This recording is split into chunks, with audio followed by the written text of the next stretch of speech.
दोस्तों नमस्कार, मेरा नाम संजय मग्गू है और मौजूद है देश रोजाना के डिजिटल मीडिया प्लेटफॉर्म पर।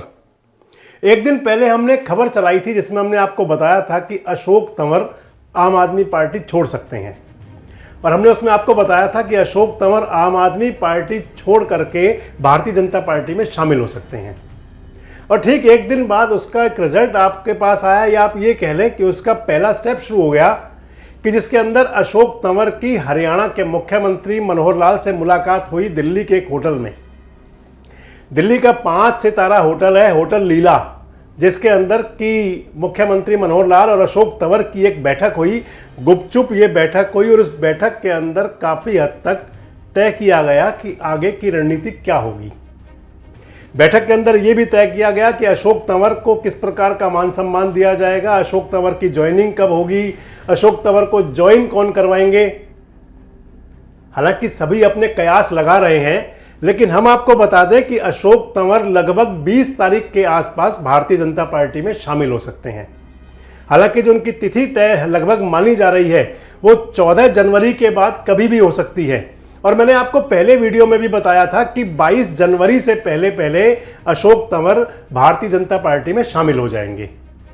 और उसका पहला स्टेप आप मान लीजिए हो गया। और मुख्यमंत्री मनोहर लाल के साथ बैठक के बाद में अशोक तंवर की एक और बैठक भी हुई। भारतीय जनता पार्टी के एक केंद्रीय स्तर के एक बड़े नेता के साथ भी अशोक तंवर जी की एक बैठक तय थी, जो बैठक उसी रात को हुई, यानी कि कल की रात को। और उस बैठक के अंदर काफी कुछ तय हो गया कि अशोक तंवर जो है 20 तारीख के आसपास, यानी कि जिन नेता से उनकी मुलाकात हुई वो कुछ दिन बिजी हैं और उसके बाद में उनका भारतीय जनता पार्टी में शामिल होने का एजेंडा पूरी तरह से तैयार हो जाएगा। अशोक तंवर को जो कमल का पटका पहनाएंगे उसकी भी पटकथा लगभग तैयार हो चुकी है कि अशोक तंवर पार्टी में शामिल कहाँ होंगे, उनको पार्टी में शामिल कौन कराएगा, उनके पार्टी में शामिल होने की जो रस्म होगी वो कितनी बड़ी होगी। तो माना यह जा रहा है कि अशोक तंवर जो है भारतीय जनता पार्टी में जो शामिल होंगे वो भाजपा का जो राष्ट्रीय मुख्यालय है, केंद्रीय कार्यालय में उनकी विधिवत भारतीय जनता पार्टी में ज्वाइनिंग हो सकती है। और अशोक तंवर को जो भारतीय जनता पार्टी ज्वाइन करवाएंगे उसके अंदर प्रदेश का नेतृत्व तो रहेगा ही रहेगा और इसके साथ साथ भाजपा के बड़े नेता भी शामिल हो सकते हैं। मैं आपको बताऊं कि अशोक तंवर का हरियाणा की राजनीति में एक बड़ा नाम रहा है। सांसद भले ही वो एक बार बने, सांसद का चुनाव भले ही हार भी गए, भले ही वो कांग्रेस छोड़ने के बाद में तृणमूल कांग्रेस से होते हुए आम आदमी पार्टी में रह करके आजकल आम आदमी पार्टी की स्टेट कैंपेन कमेटी के चेयरमैन हैं। लेकिन हालांकि जो उनका कद था, बताते हैं जिस कद के हिसाब से उनकी जब आम आदमी पार्टी में शामिल होते हुए जो डील हुई थी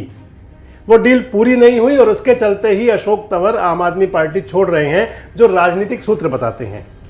और इसके साथ साथ राजनीतिक सूत्र ये भी बताते हैं क्योंकि आने वाले जो समय में लग रहा है तो लगता ऐसा है कि जैसे हरियाणा के अंदर आम आदमी पार्टी का जो डमडमा बना था, जो एक बनाया गया था बड़ा गुब्बारा गैस का, जिसके अंदर की कई नेताओं की ज्वाइनिंग हुई थी और धीरे धीरे जब वो नेता जाने शुरू हो रहे हैं, जैसे निर्मल सिंह और चित्रा सरवारा के जाने के बाद में आम आदमी पार्टी के मान लीजिए कि मजबूत पिलर 2 गिर गए। और मान लीजिए कि अशोक तंवर भी, क्योंकि जो उनके साथ जो बैठक हुई थी जब उनको पार्टी में शामिल कराया गया था और वो जो बात उनसे तय हुई होंगी, जब वो पूरी नहीं हुई तो मान लीजिए कि ये भी तय हो गया कि अब आम आदमी पार्टी को अलविदा बाय बाय कहने का टाइम नज़दीक आ गया। और जब अलविदा कहने का टाइम आ गया तो मैंने आपको पिछले वीडियो में भी बताया था कि हालांकि कई कयास ये भी लगे थे उस समय जब दीपेंद्र हुड्डा के साथ अशोक तंवर का एक फोटो सोशल मीडिया पर वायरल हुआ था, तो कुछ लोगों ने कहा था कि शायद अशोक तंवर क्या कांग्रेस का रुख भी कर सकते हैं। और आपको ध्यान होगा मैंने पिछले वीडियो में कहा था कि अशोक तंवर कांग्रेस में जा ही नहीं सकते। मैंने कहा था क्योंकि किसी समय कांग्रेस में रह करके भूपेंद्र सिंह हुड्डा को मजबूत और एक जबरदस्त चुनौती देने वाले अशोक तंवर के लिए वो संभव नहीं होगा कि वो भूपेंद्र सिंह हुड्डा की अगुवाई में या फिर वापस उस माहौल में जाएं जिसके अंदर कि आज की तारीख में अगर मान लिया जाए कि भूपेंद्र सिंह हुड्डा कांग्रेस में बहुत प्रभावशाली नेता हैं, प्रदेश अध्यक्ष भूपेंद्र सिंह हुड्डा की पसंद के हैं चौधरी उदय भान, और ऐसे में अशोक तंवर संभव ही नहीं है, मैंने आपसे पहले ही कहा था कि वो कांग्रेस में जाएं। और जो पटकथा लिखी गई थी, जो पटकथा तैयार हुई, उस पटकथा के अंदर कई किरदार है। मैंने आपके पहले की वीडियो में बताया था कि उसके अंदर कहीं किरदार ज्योतिरादित्य सिंधिया भी हैं, उसके अंदर कहीं किरदार कुलदीप बिश्नोई भी हैं, और उसके अंदर उत्तर प्रदेश के एक दो बड़े नेता और भी शामिल हैं कि जो कभी कांग्रेस में रहते हुए, जब अशोक तंवर भी कांग्रेस में थे, ज्योतिरादित्य भी कांग्रेस में थे, कुलदीप बिश्नोई भी कांग्रेस में थे, तो एक उनका अपना वहाँ पर एक जुड़ाव हुआ करता था, और वो लोग धीरे धीरे सभी भारतीय जनता पार्टी में चले गए, और वहीं से ही पटकथा बनी कि अशोक तंवर को भी भारतीय जनता पार्टी में ही लाया जाए। क्योंकि मैंने आपको पहले ही बताया था कि अशोक तंवर दलित समाज के अंदर एक अपनी अच्छी पकड़ रखते हैं। उनका दलित समाज के अंदर, खासकर दलित समाज के अंदर भी जो कर्मचारी वर्ग माना जाता है, जिसको कि पढ़ा लिखा तबका माना जाता है, जिन्होंने किसी समय पर बाबू काशीराम जी की पार्टी को वाम सेफ में होते हुए ताकत दी थी, वो पढ़ा लिखा तबका हरियाणा के अंदर अशोक तंवर के रूप में एक अपना नेतृत्व भी देखता है। और बस यहीं से ही मैंने जो आपको बताया कि क्योंकि हालांकि अशोक तंवर ना कभी कांग्रेस में बड़ा कमाल कर पाए, ना कभी वो आम आदमी पार्टी में बड़ा कमाल कर पाए, लेकिन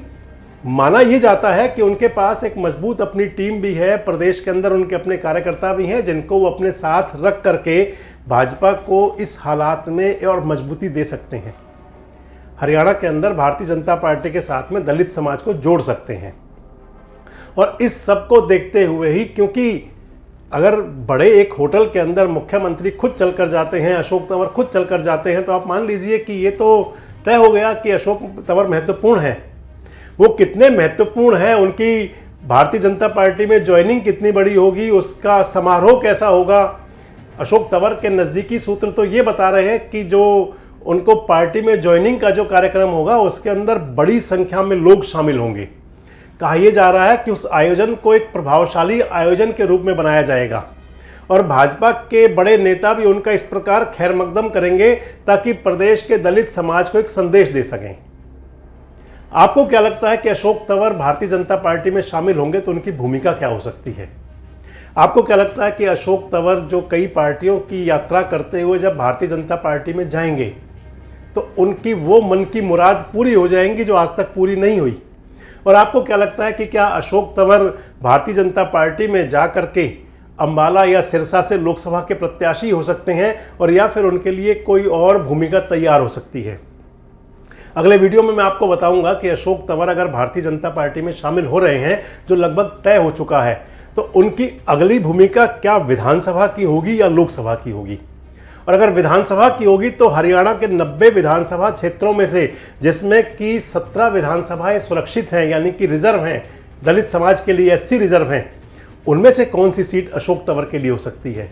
और आपको मैं अगली वीडियो में ये भी बताऊंगा कि क्या हरियाणा के कांग्रेस के, यानी कि आज कांग्रेस में है और अशोक तंवर कांग्रेस छोड़ चुके हैं, क्या कांग्रेस के पुराने और वर्तमान दिग्गजों के बीच लोकसभा और विधानसभा में कोई मुकाबला हो सकता है? अगले वीडियो में आपको और भी बातें बहुत शेयर करेंगे। इस प्रकार के वीडियोज और अपडेट्स के लिए हमारे साथ जुड़े रहें, देखते रहें देश रोजाना।